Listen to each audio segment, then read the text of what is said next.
Они говорят, им нельзя рисковать, потому что у них есть дом, в доме горит свет. И я не знаю точно, кто из нас прав.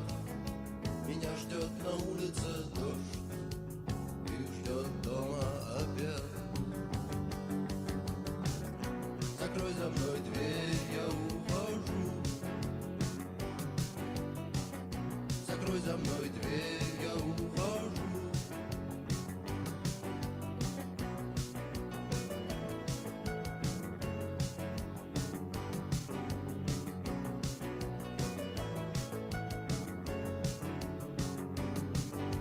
Если тебе вдруг наскучит твой ласковый свет, тебе найдется место у нас, дождя хватит на всех.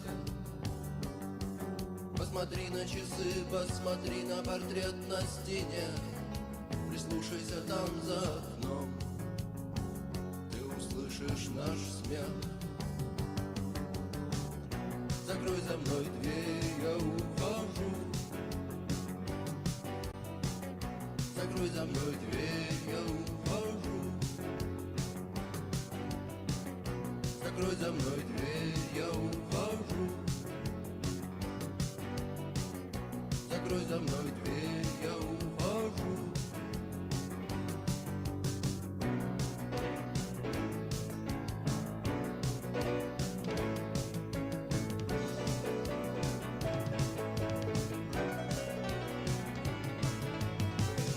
Закрой за мной дверь, я ухожу.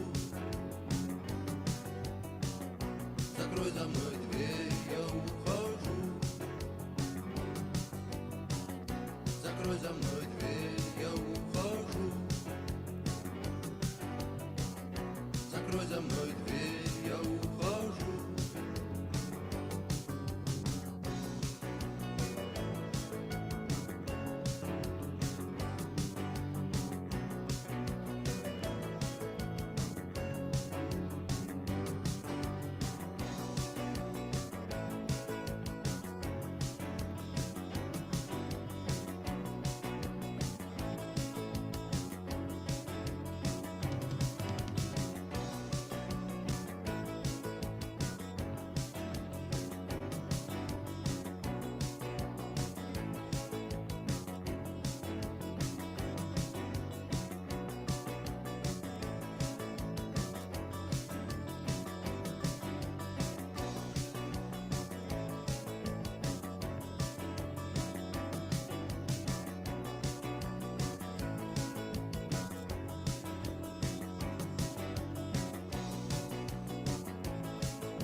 You are listening to This Week in Clown World with Ben and Hobbs, so sit back, relax, take your black pill, and enjoy the show.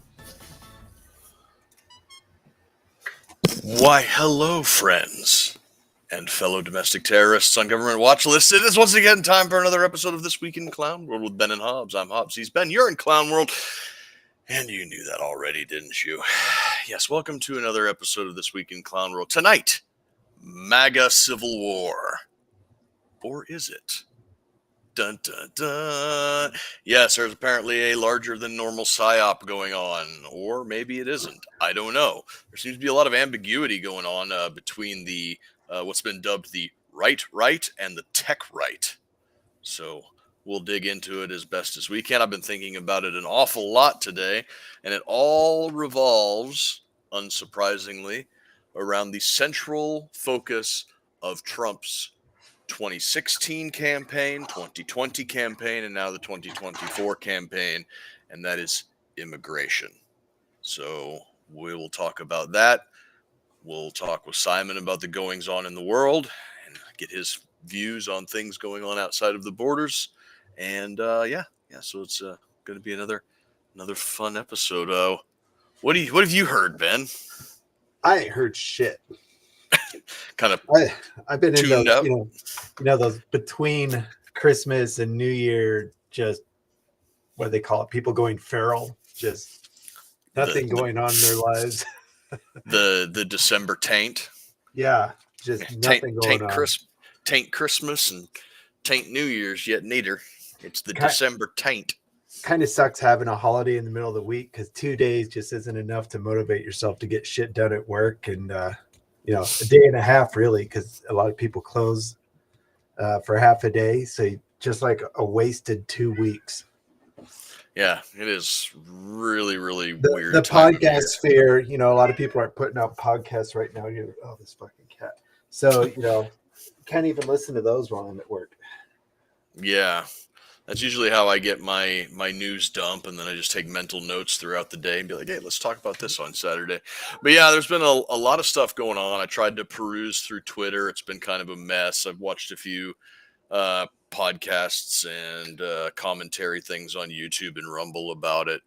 And people are being like, oh, Elon and Vivek have betrayed MAGA, and they're all in on importing 27 Guerrillan Indians to deracinate the United States, and this is not what we signed up for, and blah, blah, blah.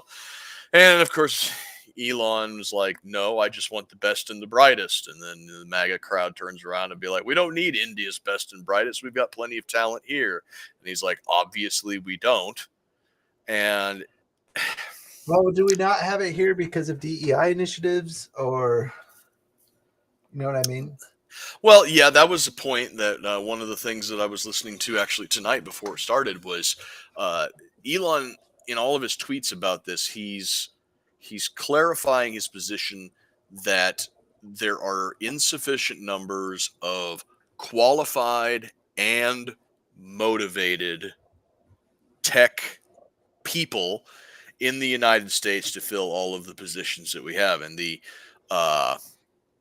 general consensus among the MAGA crowd is that there are plenty of people who are qualified in the United States, but it's the motivated part, and a lot of it is kind of boiling down to the fact that between things like affirmative action and DEI initiatives and the blatant discrimination, especially against white men and Asians of all stripe in upper academia, that the motivation part of these people to get their foot in the door in order to gain the on-the-job experience necessary to fill these higher engineering and tech jobs that are available, it just hasn't been there, because up until like this year and last year, if you were a white man or an Asian man and you went into one of these jobs, they'd be like, oh, we have enough of you people. And you just wouldn't be allowed to get the job necessary. So now they're kind of on the back foot, needing to backfill these jobs, and they are saying that the only place that they're able to get them is the 1.4 some odd billion people in India. And I don't think that's true. I think we do have the talent here. We just have to go out and look for it. And if it's a matter of education, then I can think of nobody with the expertise in the field that and has the resources available than somebody like Elon Musk. If he wants computer science engineers to be educated to a standard that he holds, then he should come up with a private university to get these people through. I don't think I think the thing is, I don't think he wants to pay, those wages. He wants to pay Pajit wages. That's the other side of the coin. Many people are saying that this isn't about finding the talent. This is about paying the wages that people will be willing to work for. And the Indian class of tech people that they're trying to import will work for a lot less. So this really does come down to, there needs to be some structural reform of the H-1B visa system, because it has been abused by corporations trying to exploit cheap labor from the developed and developing world. And there also needs to be some give and take on the corporate side to give people the wages that their skill level has earned. And there also needs to be some give and take on the side of labor, because if an American worker goes in demanding the sun and stars as part of their benefits package, then the people that are hiring them can only do one of two things. they'll either replace them with somebody who's going to be willing to work for less if they're able to do so, or they'll acquiesce to the demands for an exorbitant benefits package. Their overrun or their overhead will outrun their profit margin, and the business will go out, and then nobody will have a job.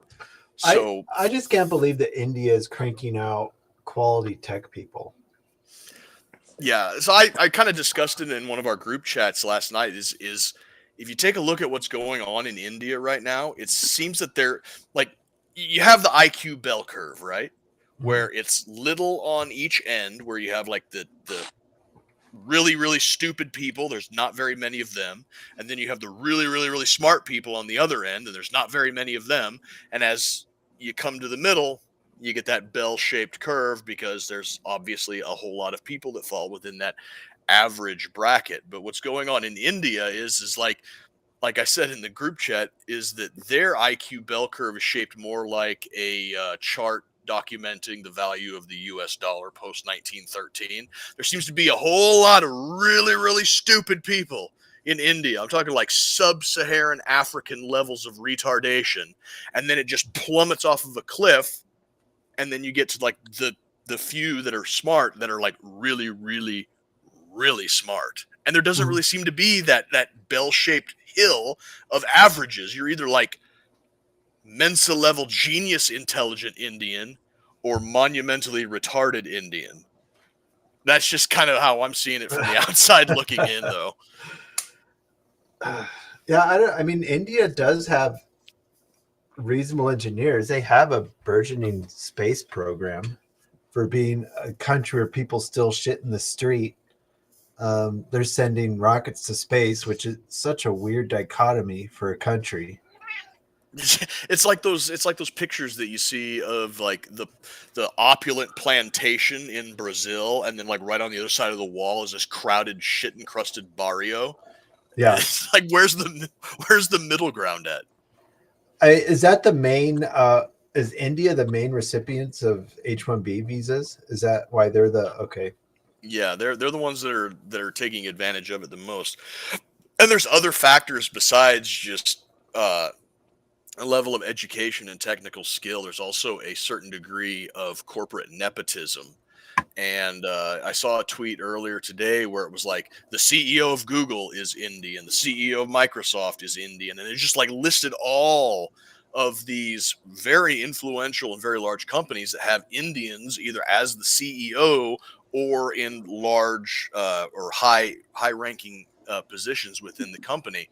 And there is a culture of nepotism that comes with it, because you have these anecdotes coming from the corporate world where is you get this highly skilled Indian guy that gets hired on at a company. He gets put in a position of power where he has some kind of an influence over the hiring process, and before you know it, bam, 2/3 of the company is made up of Indians, whether they're skilled or not. It's something that's kind of a foreign concept to hear in like the United States and in Europe, where we tend to take more of a pure meritocratic approach to hiring standards, right up until the DEI woke mind virus took everything over.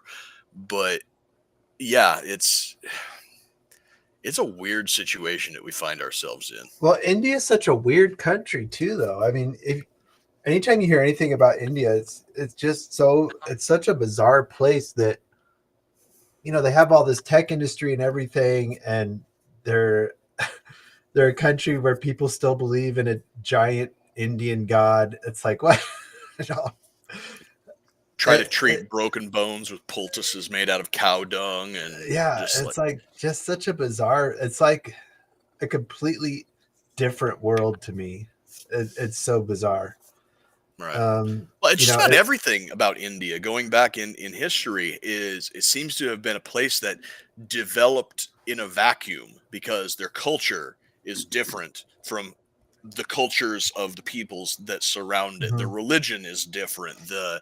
The everything from their art style to their architecture style to their food, the weapons that they developed coming up through like the Bronze and the Iron Age and everything. It's like everything about India is almost alien. Mm-hmm. They still use a caste system, like in inter-Indian racism is like worse than extra Indian racism. Like a light-skinned Indian in the upper caste will hate a dark-skinned Indian a lot more than he'll hate somebody who's like British or French or American or something. It's a weird place. Yeah, Simon. Why couldn't the British fix India? What the heck? Welcome, Simon. Hi You there, guys. Yes, I Hey. am. Why couldn't the British Empire fix India? Why is it still so dang weird? Well, for a good period of time, it wasn't the British Empire; it was the British East India Company, Mhm. and we did do a good deal of dividing and ruling, and that's when we weren't kind of like causing famines and kind of exterminating large swathes of the population. So, not everything was left tickety boo, as they would say. But don't forget, these guys supposedly had their flying castles many hundreds of years before NASA. Yeah. So, What is that a reference to? but supposedly they had these monuments by the roadsides now, and the belief is that before the British they actually could fly. Oh, okay. Just nobody else noticed though. Well, they weren't being ruled by anybody else at the time, so there was nobody else to make note of it.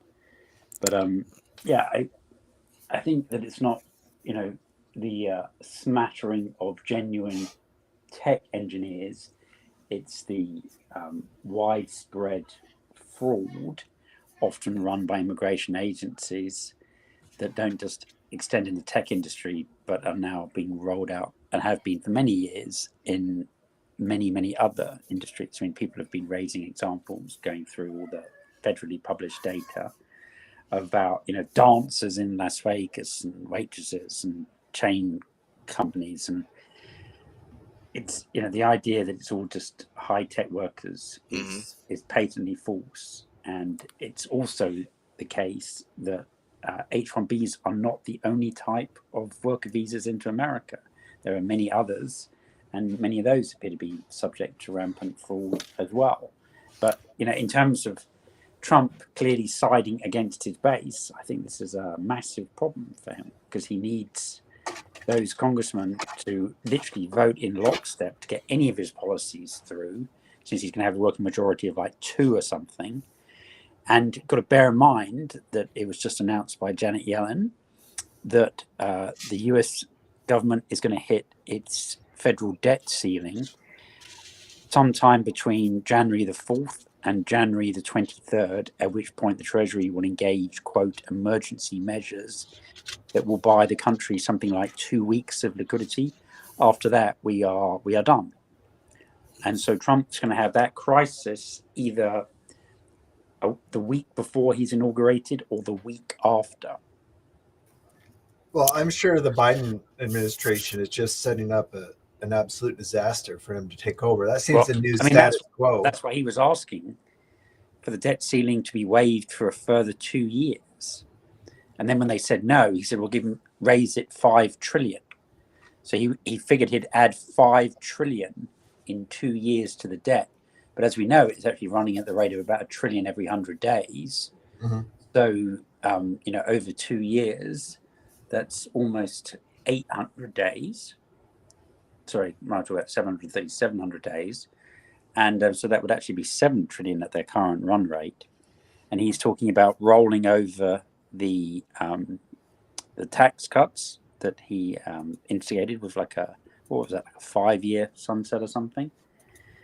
So I don't know. I mean, personally, I think we're going to see one hell of a hash up in the first few months of the Trump administration. I think he's going to get very little of the legislation that he wants through. I think we're going to have a massive fight over the speakership.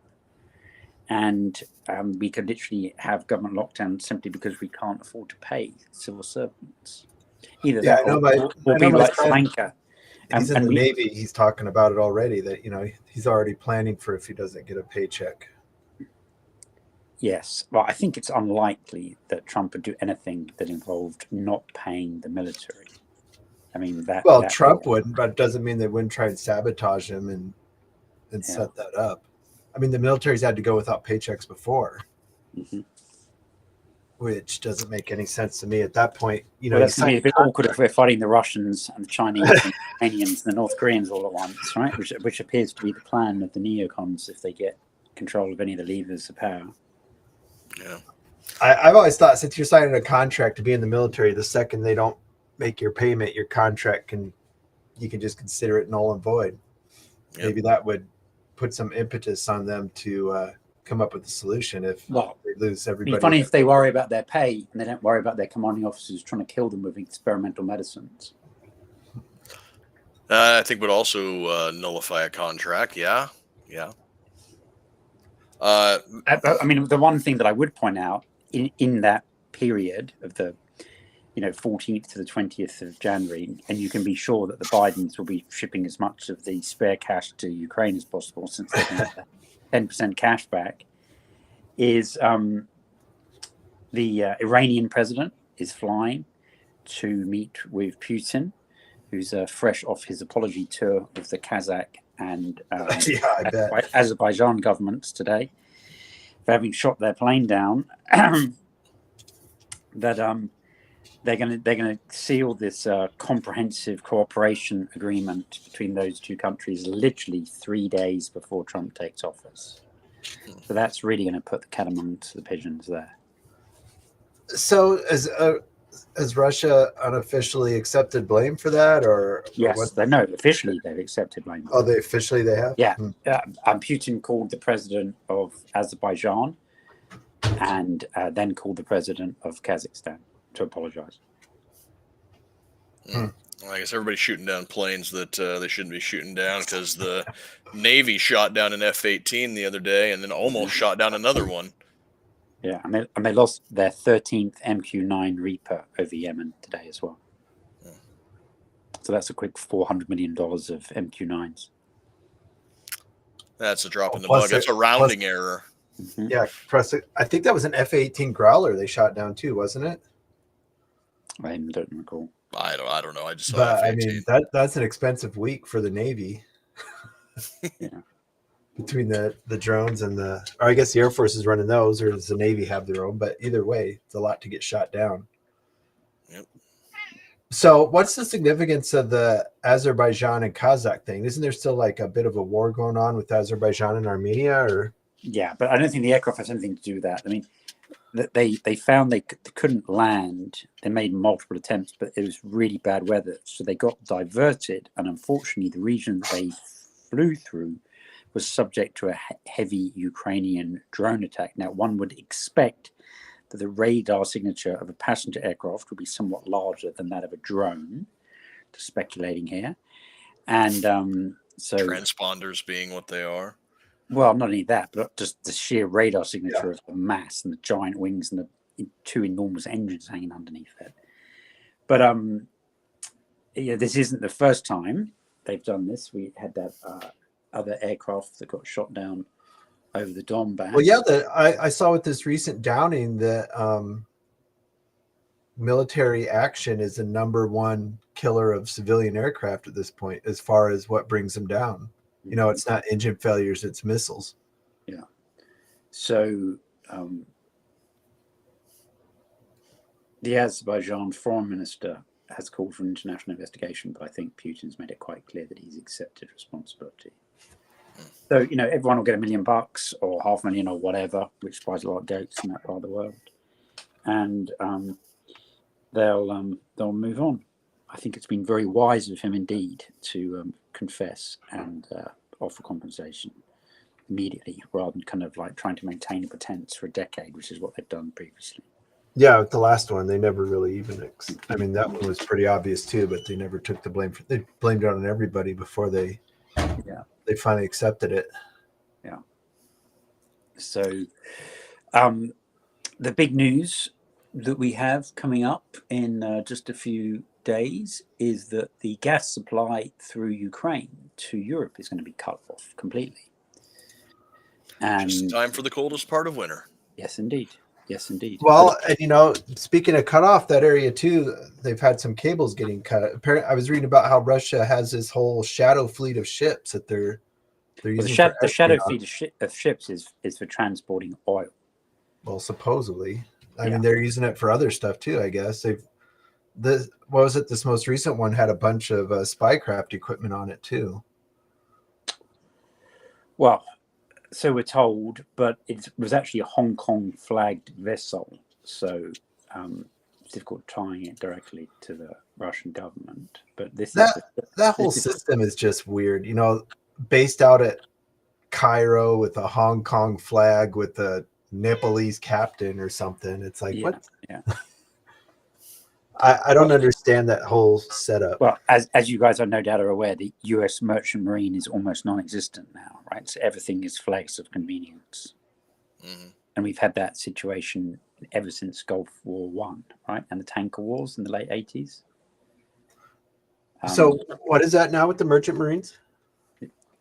The U.S. merchant fleet is almost non-existent because everything's flagged in the Bahamas or in various shitty African countries that have almost no health and safety regulations or insurance requirements or physical vehicle inspections or anything like that. So it's all comes down to the dollar. Yes. Well, I mean, that's probably ties into why they want H-1B visas too. You know, those same countries that they want to take. Supposedly, I don't know if you were here when you're talking about it. They were Elon saying they need the best and the brightest. No, I think they need the okayest and the cheapest is what they want to get. Mm-hmm. Yeah, there's plenty of anecdotes running around of American workers who are forced to train their cheaper foreign replacements before they end up getting themselves sacked. And you take a look at some of the sheets, like Simon was talking about, the abuses of the various visa schemes. It's not the best and the brightest tech engineers that are being brought in. If you take a look at some of the spreadsheets of what these people do and what they're making, like a huge I wouldn't say a majority, but a huge number of the people that are being brought in on H-1B visas are being used as like line cooks and kitchen staff at international hotels in large cities and stuff. What are we all talking about? We're talking about that when the country's 30 days away from going bankrupt. Yeah.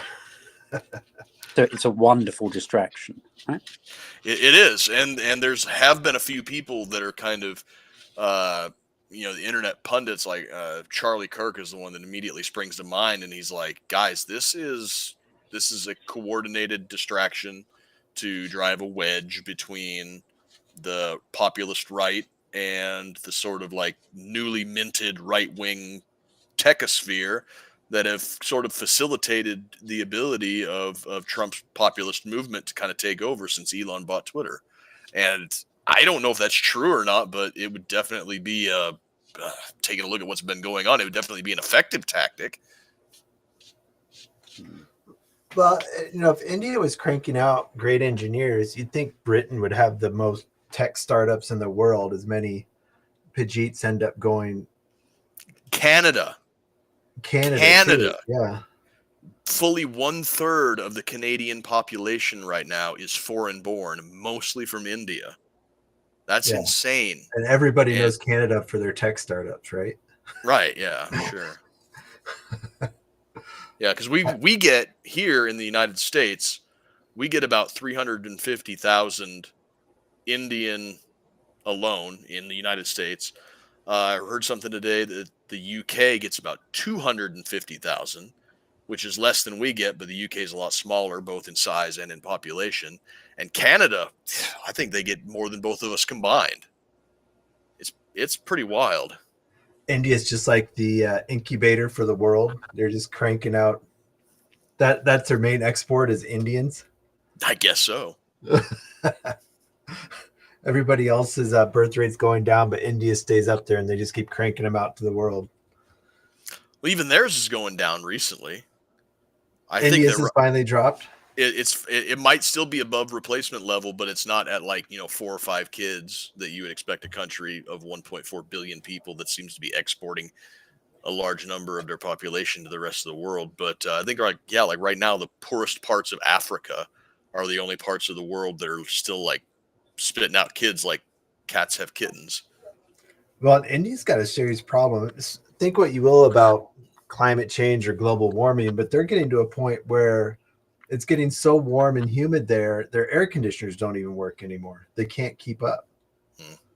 So, I mean, what happens in a country of that amount if it becomes uninhabitable 6 months out of the year? They just keep doing what they've been doing. Yeah, just keep cranking, just moving them out. Mm-hmm. But I don't know.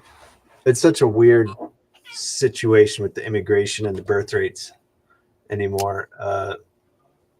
And I don't understand how it is so freaking expensive to live in America. I don't understand how these brand new immigrants are coming here and have any sort of life ahead for them.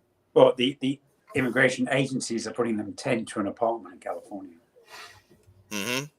A lot of these people have been lied to. They've been, told that the streets of America are paved with gold and everything is yours for the taking. All you have to do is get here. And then they get here and they end up having to go on welfare because, we talked about this a dozen times on this show, that they get here and they don't speak the language. They don't read or write English. They don't have the education level that it takes to succeed in the United States. So they end up having to go on social benefits and they can't break out of that cycle. And then they end up just becoming a ward of the state. And then once they become citizens, they'll reliably vote for whoever dishes out the most benefits. It's not quite that simple. One, it's not easy living on American benefits. They're far less generous than European benefits. Oh, the German ones. I just learned about the German ones today. If you're a German citizen, you basically get a UBI. Yeah. It's called, I forget what it's called. It's like called the Burger Guild. I don't remember. I'll look it up here. Yeah, it's called Burger Geld. It's German unemployment. They basically get $3,000 a month to just live there. It's basically UBI in Germany. Criteria: at least 15 years old, resident of Germany, be able to work, be in need of assistance. They don't have to apply for jobs. They're just assuming that you're. How many bad decisions I would have made at 15 years old if I was getting $3,000 a month? Yeah. To be fair, you had to wait 40 years to start making those kind of decisions, right?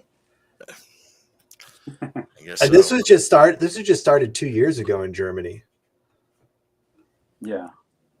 Well, let's see it crash and burn. But don't forget, we've got big federal elections in Germany on February the 23rd. That's been confirmed this week. So we're likely to see, I'd say likely to see a change of government. We're likely to see the CDU win. The AFD come second. Mm-hmm. But like Le Pen, squeezed out from being part of the governing coalition, which will then be what they call a grand coalition of the Socialists and the Christian Democrats. I thought they decided that those people were literally Nazis and they had to dissolve or something. Or is that a different party in Germany? No, it's AFD, Alternative for Deutschland. And funnily enough, those are the people that Musk has just written a huge guest article backing them and saying that they'll be the salvation of Germany. Mm-hmm. And that's got all the German media up in arms saying, why are we letting some kind of Canadians, kind of South African, Martian, tell us who to vote for? Why are they listening to African Americans? But don't forget, he's really on a roll now because he's talking about giving $100 million to the Reform Party in Britain. They're trying to pass emergency legislation to prevent that. He's trying to push the AFD into the winning spot in Germany. And he's also trying to run the American government. So he's, in 1 year, or in a 12 months period of time, if he takes over Germany and then Britain after America, he'll have had quite a successful run of it, right? Well, I think it's kind of funny that the left is just throwing a fit. The GOP is controlled by a billionaire. He's the shadow president. They've had Soros and AIPAC and Zuckerberg. And Zuckerberg for all these years. And Klaus Schwab and like all the other shadowy people. The thing about Elon, though, it's like at least he's like out in the open about what he wants to do. Like there's more than you can say for Soros and Zuckerberg and Klaus Schwab and all the other weirdos. I mean, it's about time there's been some eccentric agenda pushing billionaire at the other end of the spectrum to offset the lefties. I mean, they've just had free run for so long, and they controlled the media too. I mean, people assume so, but Swampy's a farmer billionaire, right? Who's that? Vivek Ramaswamy. Oh yeah, yeah. But is I he don't really is he really a pharma billionaire, or did he Yes, just he is. make his money like doing basically a stock pump and dump that Yeah, happened pump to and be dump in a pharma? in pharma. Yeah. Yeah. I'm waiting for a crypto bro to become the next right wing outspoken billionaire funding causes. Well, we still got plenty of time for that. Who knows how many more Trump nominees will drop out of the approvals process of the Senate, right? Yeah, I guess that's true. But I don't see the problem with Elon being so outspoken now. I mean, he must have had like an Atlas Shrugged moment where, time for him to do something, and that was it. I mean, he's got more money than anybody could ever want. There's no canceling him. You're not going to buy him out. I think that's why people are freaking out about him so much, is that he's open about what he wants to do. Like, for so long, it was sort of just a silently understood fact of life that there was a wealthy, moneyed class that pulled the strings behind the scenes and told politicians what bills to draft, how to vote, and how to do everything. And people just kind of accepted it because you never had to deal with them openly stating their objectives out loud and in your face. And then suddenly you get this guy like Elon who comes out and blasts everything he wants to do on social media, tells you all of his plans, all of the things that he wants to do, and how he's going to end up doing. Oh, I'm going to give $100 million to Reform Party in the UK. People are freaking out, even though that's, it's. Well, yeah, because the old way to do it was, if you were a billionaire doing that, you'd buy a bunch of newspapers that put out editorials that you want them to put out. Yep. The old white paper approach.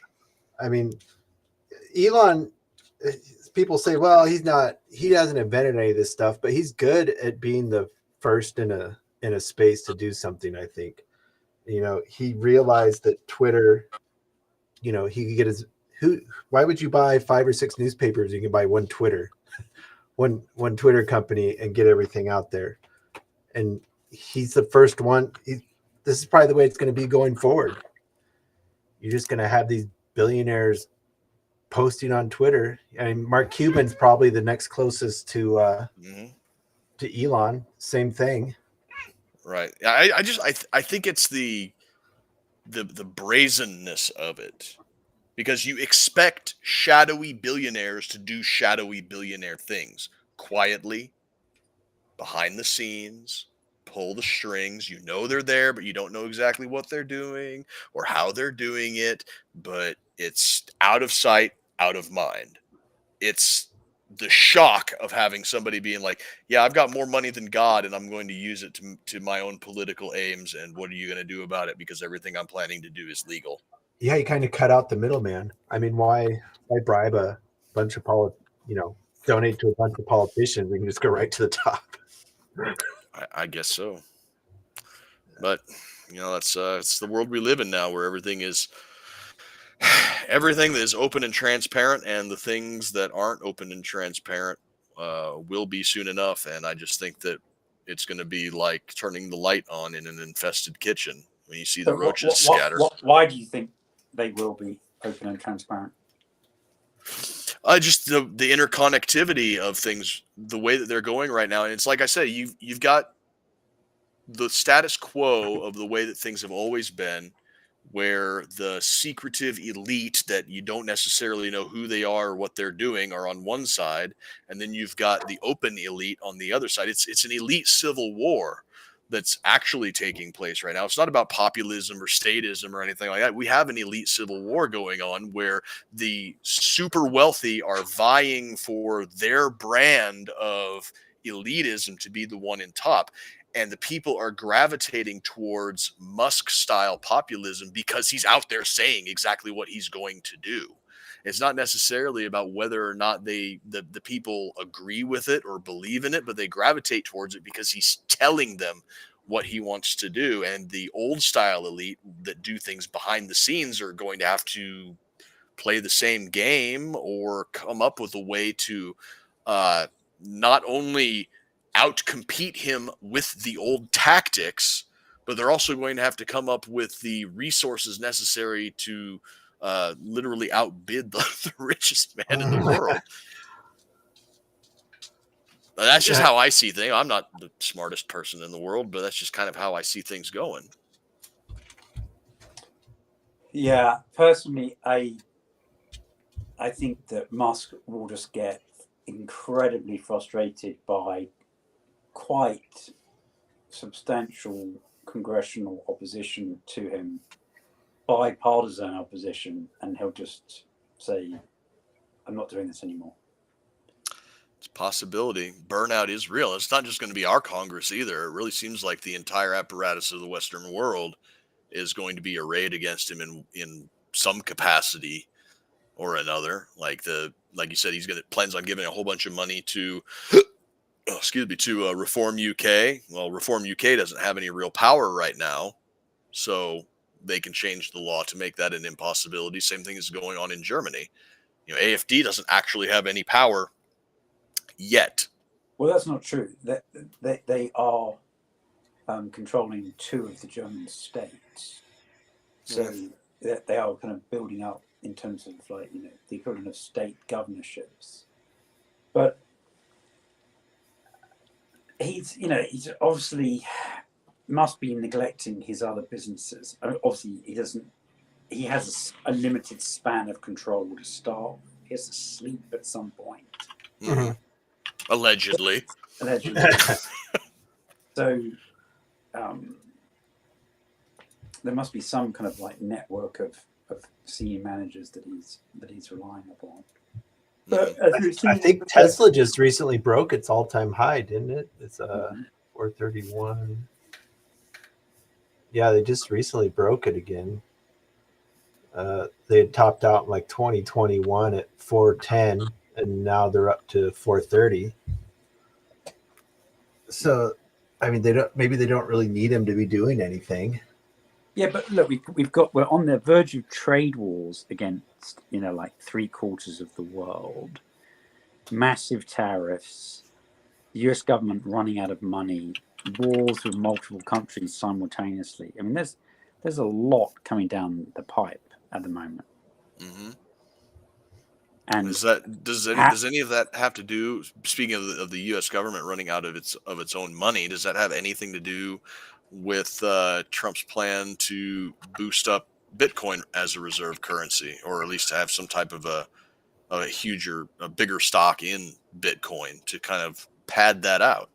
I don't know. I mean, the whole idea that you're buying a limited resource as the federal government when you can otherwise print unlimited amounts of your own money, it's hard to reconcile that for me personally. And the Fed starts wading in with trillions, and that itself drives it to the moon. But then there's they're chasing no offers. They're going to overpay trillions of dollars. Then eventually everyone realizes it's going to break like the tulip craze in the 1700s in Holland, where you could buy a 4-story house for a handful of tulip bulbs or Beanie Babies. Yeah, and then if the US taxpayer is the last person bidding it up for the final 10 or 20%, and then there are no bids from $1 million to 10,000, we could take quite a shellacking. The American taxpayers could lose $10 trillion in a week, right? Yeah. I never really did understand Bitcoin personally. I've had tons of people try to explain it to me, and my brain is too smooth. It just slides right off when it comes to that stuff. But it's like you said, the buying up of a finite resource, and there's allegedly only so much Bitcoin that can ever be made. So it's like gold, in the sense that if you mine every ounce of gold out of the ground, there won't be any more gold, but you can keep track of Bitcoin. But unlike gold, Bitcoin doesn't have any other uses except as a store of value. Well, yeah, it's supposed to be like the next currency, the next digital currency, but there's no way you could ever use Bitcoin to buy anything. That's the thing that always bothered me about something like Bitcoin that is non-inflationary is that, every currency has to have some inflation because the population grows. And you can't keep dividing the same amount of a finite currency over and over and over again to compensate for the of an ever increasing population, because if you go into the store and you go to buy up like a pack of gum or something, and okay, that'll be 0.000000000000001 Bitcoin, that just doesn't wash with me. Just like Yeah. a weird currency thing going on. But we're kind of like getting out in the weeds on cryptocurrencies here. Like Ben said at the beginning of the show, we're in that weird phase of the year right now where it's hard to keep track of what day it is, let alone what's going on in the Well, I wider mean, world. the gold prices are almost following the Bitcoin price to the T. I mean, it's all probably just because the dollar is devaluing so quickly. Yeah, but while we're on the subject of weird things going on in the world, though, is there anything else that's going on, Simon, like in the broader world? Yes, we've got the Georgia presidential inauguration tomorrow, and basically the outgoing president today has called for an insurrection to occur at the presidential palace tomorrow morning, and so it's going to be interesting to see how Georgia Dream deals with that. So that's So is the new president a conservative, progressive? he's a conservative former football player. Okay. Now, is this thing that happened in Georgia? This was like 2 weeks ago, where they voted him in, and then they were told that he wasn't allowed to take power or something like that. That was in Romania. Romania, yeah, okay, I got those two mixed up. Okay, yeah, Easily done, but they're on opposite sides of the Black Sea, and I think this energy issue is quite a big deal, because this is going to affect supplies to Hungary and Slovakia, and there's potential for real civil strife in Moldova. They're basically cutting off the gas supplies to Moldova. Their energy costs are going to quadruple in a week. Quadruple. Okay. And now Fico is talking about, the Prime Minister of Slovakia, cutting off the electricity to Ukraine. And they currently supply roughly 20% of the electricity to Ukraine. And that dependence is going to increase as the Russians keep on taking out their power plants. So yeah, we've got some real interesting stuff that's about to occur, and I don't know, people aren't paying much attention to that.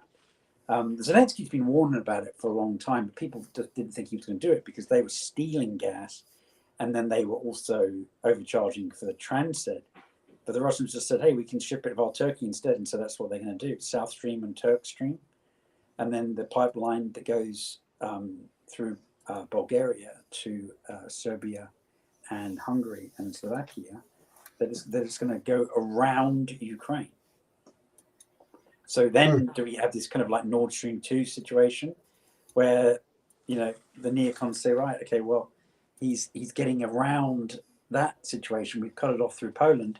We've cut it off through the Baltic. And now we need to take it out with all these pipelines that are going from essentially Crimea and preventing them from shipping their gas to Turkey. That's then rebranding it and saying, hey, now it's Turkish gas. Well, the fact that they haven't cut off the supply going through Ukraine yet, to me, is just wild. Like, why, if you've got energy going through a pipeline through an active war zone that is being charged extortionary transit fees, and you have the option to go around, then what took so long? Why were they still going through there? Well, because everyone was making money. And that was all part of the whole Burisma deal, right? Guess so. Burisma. So that's interesting. I suppose there's still Biden's working in Burisma, but have you seen that the Chinese have displayed a new AWACS aircraft? They've displayed their 6th gen fighter and did. they've displayed their new amphibious assault ship with a electro launch rail. Yeah, I did see that. Is this going to be something that people need to be worried about, or is this going to be another situation like when the when the Russians unveiled the MiG 21 and they said it could do all this fascinating, amazing things, and the U.S. government was like, we need something to counter that, and we came up with the F-15, and it turns out the MiG 21 was actually not capable of doing half of the things that they claimed, but we ended up making the most gangster fighter craft of all time just because we were scared of what they told us they could do. Well, that works well for the military-industrial complex to generate a bit more fear. Yes, it does. I'm sure they won't be downplaying that. The real concern, though, is the claims that this new AWACS aircraft for the Chinese can detect the turbulence behind stealth aircraft and therefore can spot the B-2, the B-21, and the F-35. Mm-hmm. Well, maybe they could fly it by New Jersey and we could finally find out what's behind these drones. Yeah, maybe. Yeah, that story kind of disappeared recently, didn't it? It has, hasn't it? It's kind of strange. Right? Fell right off the radar. Well, I mean, the electro launch is kind of a big deal. That shows that you have a pretty in-depth understanding of aircraft carrier technology. So the British announced a new anti-drone electronic warfare system that is truck-mounted and can be operated by one person. And they're claiming costs, and I find this hard to believe, 10 pence or 12 American cents per shot. So a lot cheaper than using Patriot missiles or something like that. So I'm sure that'll get bought up by some American corporation and immediately scrapped. That's too cheap. It's like every time somebody comes up with a hydrogen engine, it just disappears. Yeah. So that it was interesting. That was announced in British defence media on the 23rd of December. So that kind of got buried along with Santa Claus' arrival. And we've seen this THAAD versus Palestinian 2 hypersonic missile from the Houthis. And the Israelis are saying that the THAAD missile system has assisted twice in taking down hypersonics. But what does that mean? Does it mean it actually hit the incoming hypersonic missile, or it just was one of 50 missiles that Israelis fired in a vain attempt to stop it, but failed? So one would have thought that Raytheon or whoever it is that makes the THAAD would be loudly trumpeting their victory over a hypersonic. And right. I find the fact that they're not quite indicative that the guys who are making hypersonic missiles in their ex-wife's garage are actually defeating America's absolute top spec system. And to that end, in Bild, which is one of the big German newspapers, they leaked a secret intra-governmental report done by the German Foreign Ministry, saying that Germany stood defenseless against the Oreshnik, which is the Russian Mark 10 hypersonic. They said they've got nothing to shoot it down, and Patriot is useless. Mm-hmm. Patriot's an old system, and I've got some experience, not me personally with the Patriot system, but some friends of mine have had some personal experience with Patriot batteries and said that even when they were brand new, they weren't exactly known for their reliability. I mean, geez, that's a Gulf War I weapon, isn't it? Yeah. I think even older than that. Yeah, it's an old design. So we've basically got nothing, and Putin's saying that they're in serial production. They're rolling it out for the Russians and the Belarusians in Q3 of 2025.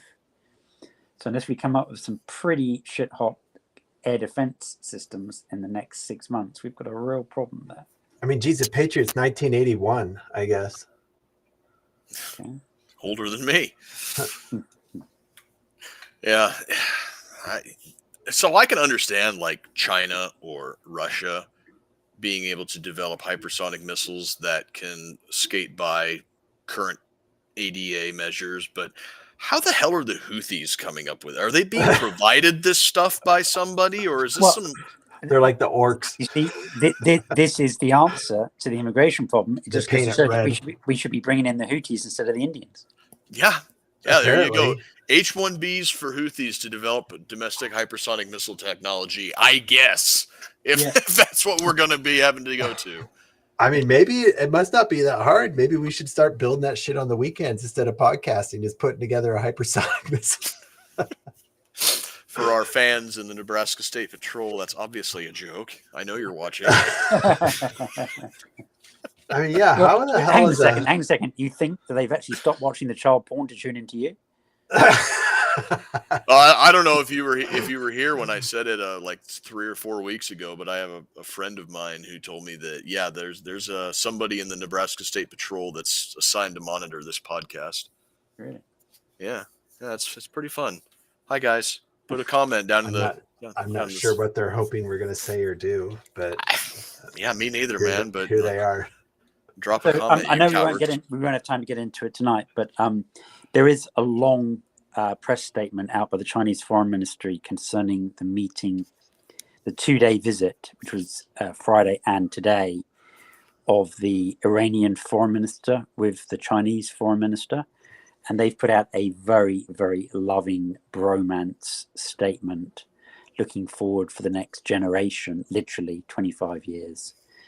And so I think that the evil axis is well and truly solidifying, because if they're putting out statements like that and in 3 weeks signing this massive multi-year negotiated deal through 2 Iranian administrations with Putin on the 17th, you can expect some real fireworks there, real fireworks. And don't forget, when they're a formal ally, that's going to extend the Russian nuclear umbrella over Iran, just like they did with North Korea. That's in their new nuclear deterrence doctrine. And meanwhile, we're stuck with those allies we talked about last week, the European allies that seem to be good for nothing.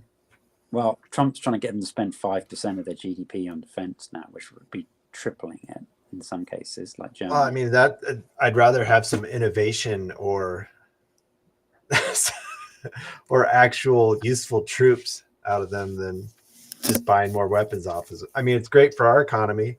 Well, that's exactly the point. That's why Trump is saying that he wants them to spend 5%, and that 5% on American weapons and energy.